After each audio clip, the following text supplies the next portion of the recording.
Okay, hi friends. We're into Dear Burt 24, I think it is. So here we go with some questions for you. Picture behind me is, I took a photograph of this scene in Amsterdam. I thought it was interesting with all the houseboats along the street there. Took this one standing on a bridge, and then I painted it. So that's a painting, of course. Okay, let's see what we've got here in the way of questions. A question from Bruce. I was wondering if I had the quantum jumping material, would I really need anything else like the mind box, etc.? Actually, if you have the mind box, that's enough. If you have quantum jumping, that's enough. Whatever you have, it's enough. It's mainly all this material is to change your attitude. You change your attitude, you change your life, you change your world. If you keep getting one thing after another, and then after you go through my stuff, you go through somebody else's stuff, you're always learning. You never act.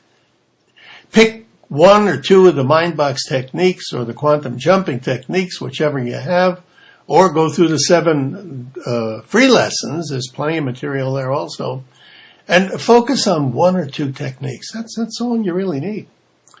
Then we have one from Mohammed. Mohammed says, Dear Burt, I hope that, let me not go through all of this. I am really grateful. I am a doctor by profession. Okay, Mohammed is a medical doctor, and what he wants to know is, I would like to use some of these techniques for my patients, but I can't be shouting heal mentally. I can't be shouting heal at them. Or can I thrust my fingers at them like you were doing with Qigong? Yes, I get a lot of medical doctors who have been through the classes, the actual seminars, and they all tell me pretty much the same thing. It's all well and good, but they can't do that with their patients. They can't put hands onto they can, but they're supposed to be medical doctors and supposed to work with the sciences, with the physical sciences, not the metaphysical, which is what Qigong is and everything else. Okay, Dr. Mohammed, let me give you a suggestion that some of my other doctors have used in the past. First of all, energize some water. You know how to do that. You take the water, you hold it in your hands like so, and you visualize a beam of light. You don't do this in front of your patient, of course. Energized water is energized water. It'll stay energized for months, years probably. But you only have to do it in the morning if you have a patient coming. So you energize the water, you visualize them drinking the water, or, well, that's what you're going to do. You're going to have them drink it. You can't be sprinkling the water on them. Energize the water, visualize them drinking the water, and then visualize them doing something that they couldn't do with their affliction.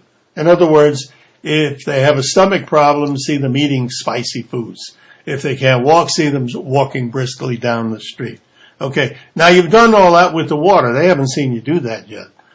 Now, after you examine them, I'm talking to a medical doctor now, of course. After you examine them, give them an inert pill, perhaps a baby aspirin or something that is not identified.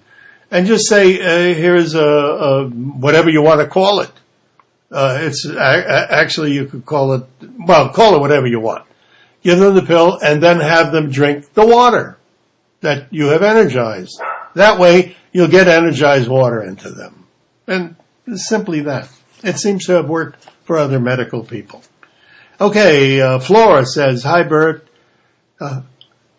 What about if you're not shy, but actually strongly in favor of a gentle way of being, and yet the loud people around you overpower you? And so you end up being squelched, or you have to be louder than them to get past their loud energy with fullness. Let me give you a word, Flora. No, 2 words. Let me give you 2 words that will squelch them. Let them talk. Eventually, you're going to be able to get these 2 words in. Just look at them and say, you know something, dear, whatever, whoever you're talking to, you know something? You're right. You're absolutely right. And then add this, for you. But I don't think so. My belief is a little different. And then you go along with yours. But if you get into a shouting contest, nobody wins the shouting contest. The loudest shouter wins. But what do you win? A loudness contest? Don't get into a shouting match. I have used that and have taught that, and it's worked so well with people. People, very often, when I'll do something, and I'll have a total skeptic, and they'll say something, and I'll say, something, you're absolutely right. Well, that takes the wind out of their sails. They've got no place else to go now. You're right. And I say, but she's right too, and he's right too. Everybody's right, because what you believe is for you, but not necessarily for me. Now, this is what I believe, and then you can go along with that. Try that and see how that works. I think it will work out very well, Flora. And Dras says, "Hi, Burt. Thank you for confirming and clearing the concept of power words, etc." Now, the question, simple question. Please, would you share with us your opinion of OOBEs? That's out-of-body experiences. Thank you.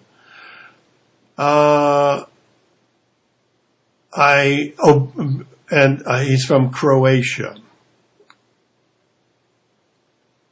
I don't know if he's asking me how to do it or if he's doing it or what, but for those of you who wonder what an out-of-body experience is, here's an easy way to get into it. Just kind of daydream yourself walking. Let's say you're sitting in your living room on the couch. You close your eyes and you start a daydream. And your daydream is very simple. You just imagine yourself walking in your kitchen. Simply that. Now, you know what's in your kitchen. Or if you don't know what's in your kitchen, pick a room that you do know. Let's say your bedroom. And just imagine yourself walking. Now here you're sitting with your eyes closed, but you're daydreaming. You're pretending that you're walking in your kitchen. And do a thorough job. Walk everywhere. Open up drawers. Look at dishes. Just get into it. And the more thoroughly you get into it, the more you have advanced from daydreaming to OOBEs. Because the next step is to have an out-of-body experience in an area that you're not familiar with. See, you're familiar with your kitchen, you're familiar with your bedroom, but that's the way you begin. Start with something that you are familiar with. Have I ever had any out-of-body experiences? Yes, I have. I've actually had experiences where I've gone into past lives also. We'll save that for another time, though. Isha says, hello, I want you to know how can I comprehend the things that I read? Isha apparently is a student. Do you have any tips for students who are passionate about learning? Associate what you're learning with something else and shout it mentally and it'll stick to you. Let's say you're thinking about your history. You're learning about George Washington crossing the Delaware. Well, don't just read George Washington crossing the Delaware. Visualize it. Imagine George Washington. It doesn't matter what he looks like in your imagination. See him in a rowboat. See him standing up, sitting down. It doesn't matter. It was snowing. Imagine that it's snowing. It was Christmas Day when he crossed the Delaware. Imagine a big Christmas tree at the end of the journey. In other words, build it up and you'll remember. And that's the basis for study, isn't it? Knowing what you read. In other words, you're paying attention when you do this. And it will help. Also, if you get stuck, shout it mentally. There were 2,200 troops in George Washington's army when he crossed the Delaware. That was the Battle of Trenton. Just shout it. Just close your eyes and say, 2,200 mentally. Troops. And you'll remember it. You'll probably remember just from what I'm saying. Not that it's required that you know how many troops George Washington. Holy mackerel, it's 9 minutes already. Oh, I'm sorry. I guess I was talking too slow. Well, I'll have some more for you next week. Well, I tell you what I'll do. I'll see about having 2 Dear Burts next week because we're getting more and more questions. And I see so many of you are coming into the site and look forward to it every Friday. And I do appreciate that. So thank you very much. Do have a good day, a good week, a wonderful month. And I wish you all, every single one of you, a very successful and happy and wonderful and healthy 2010. Thank you very much. I'll see you next Friday.